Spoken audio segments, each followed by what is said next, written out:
Okay, well, I better start recording some of this before I get this too far torn apart. Basically, this is the back. Here's the front piece that fits into the green pan. Goes across like here. You can see where it was tore out of the bolts. And then what they did was they screwed these two together pieces, and this is just notched,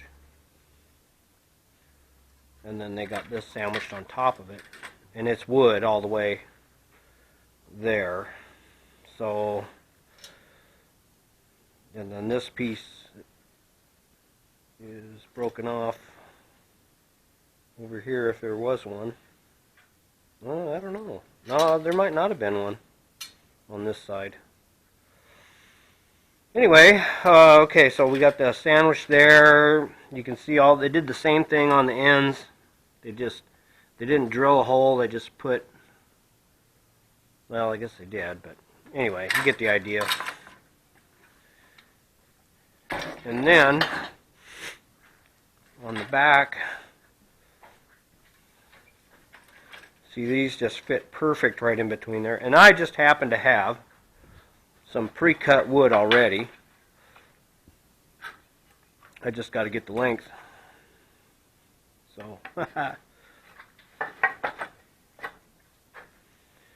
so yeah, on the back though, it's a little more complicated.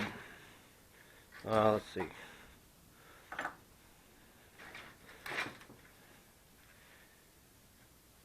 Okay, this piece is screwed on here.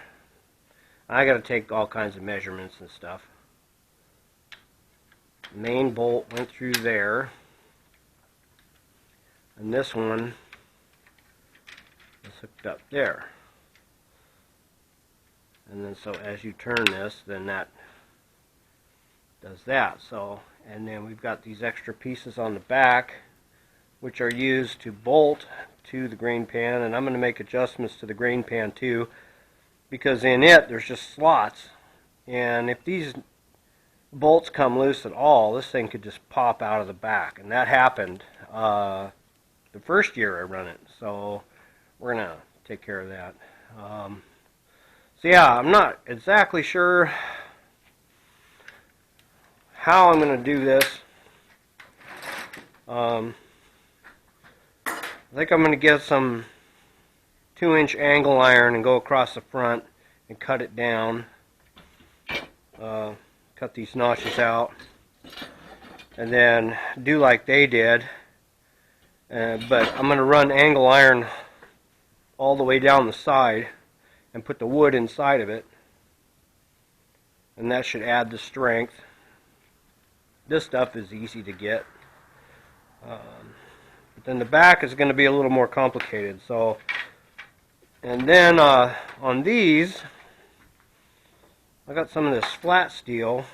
What I could do is weld onto the front, run it all the way back here, and run a bolt through, and then that should last probably longer than the rest of the machine if I do that.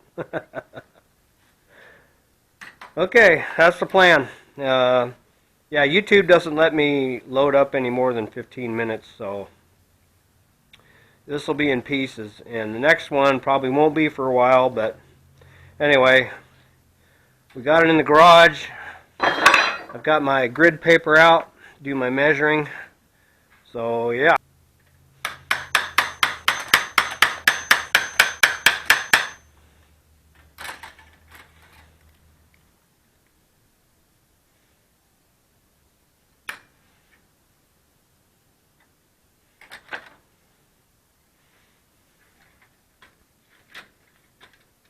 Okay, so this is slotted,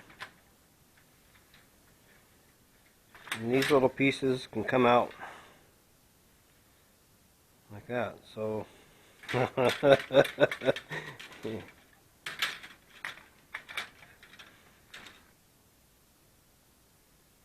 okay, so we got all these out, 31 of them. So times 1, 2, 3, 4. That's 124 holes. Like I showed you, this guy sits on top, and the bolt goes through there.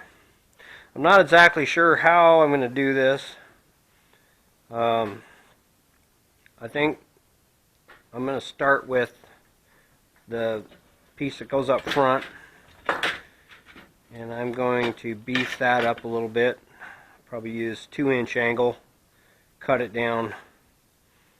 That way I've got more out here and I got more room to drill holes. And then if I weld these guys on, and then put the wood on top of it, drill the holes, and then sandwich it all together.